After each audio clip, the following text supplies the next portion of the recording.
Hey everybody, and welcome back to another one of my videos. Hope you're excited for today's video. It's going to be a little bit different. We're in the kitchen today, cooking a fish that I've never tried before, but it's been on my list for a while. Sheephead.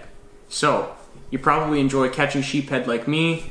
They've saved my day fishing for bass or walleye. Sometimes when it's a slow bite and you're catching sheephead, it's lots of fun. But, how do they taste? Not many people try eating them. That all ends today. I've got a really simple recipe today, just some salt and pepper. We're going to take the bloodline out of the fish and throw it in the oven for just a couple minutes. Let's see what the sheephead tastes like. Alright, so I've got our sheephead here. Some really nice looking meat. I was really surprised actually when I filleted the fish how nice and white and firm the flesh was. I wasn't really expecting that.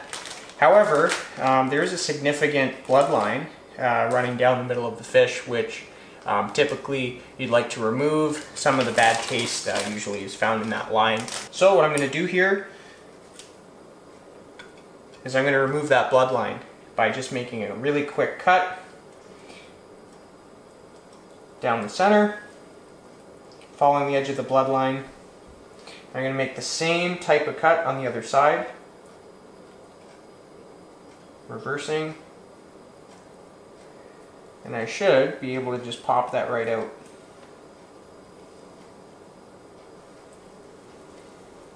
So you don't even lose that much meat. You don't really want to eat that anyways. So in order to get the full flavor of the fish and get an appreciation for whatever it tastes like, whether it's good, whether it's bad, we're just going to keep it really simple today and use some salt and pepper. And I'm going to cook it in the oven. I've set the oven for 400. Shouldn't take too long. They're very small fillets. Just very lightly with the pepper. Very lightly with the salt. And that's it. Let's put them in the oven. Wait.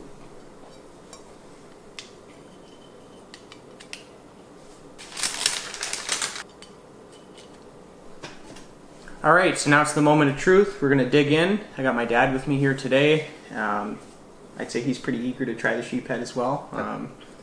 We talked about this for a while about trying it, and now finally we have the chance to, so I'm pretty excited.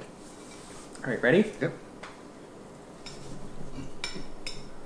I'll say that the texture is very seafoody.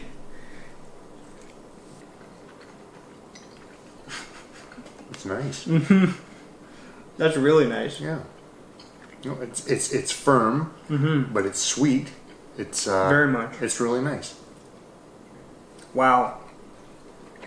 I'm very pleasantly surprised by that. It almost has a nuttiness to it. Yeah. That's a good way of describing it. And this has minimal seasoning on it. So we're getting the pretty much the true taste of the fish.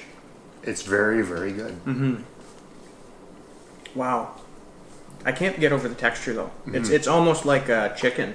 Yeah. It like, is. Really.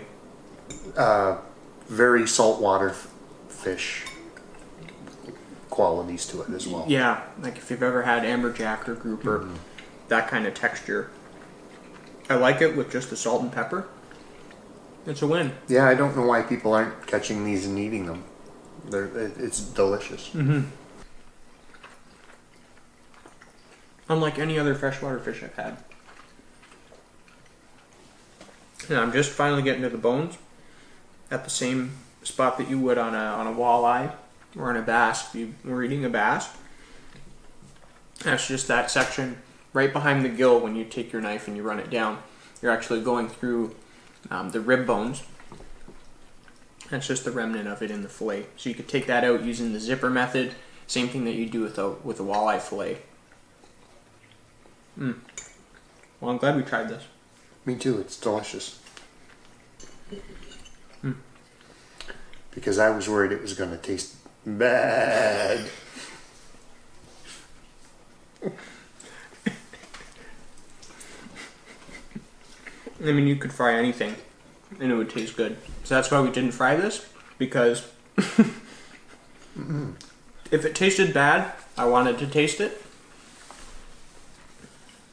Yeah. Very good. I just got another bone. Haven't had one yet, but I think I'm coming to it. They're very pronounced. There's no doubt. you're not going to have any hidden ones. They're very easy to remove. It's flaky. I cooked it in the oven for about 10 minutes total. And that was at 400 convection. Give it a try. Now, the only thing I don't know is if you froze it. Mm-hmm. What effect that would have on the flesh. Mm-hmm. Because I know some of the other fish that kind of fall in that category of can you eat them, can you not eat them, like white perch, silver bass. They taste good when they're fresh, but once they're frozen, I've heard some horror stories. So that might be something to consider if you're able to eat the fish right away or not. Well, thanks for being brave and trying it with me. It was delicious. Yeah. Thanks for making it happen, really. No problem. We've had a really good time here catching and cooking a sheephead. Something I really recommend that you give a go. If you get a small one and you want to, try it, I definitely recommend it. Thanks so much for watching. Remember, get outside and go fishing.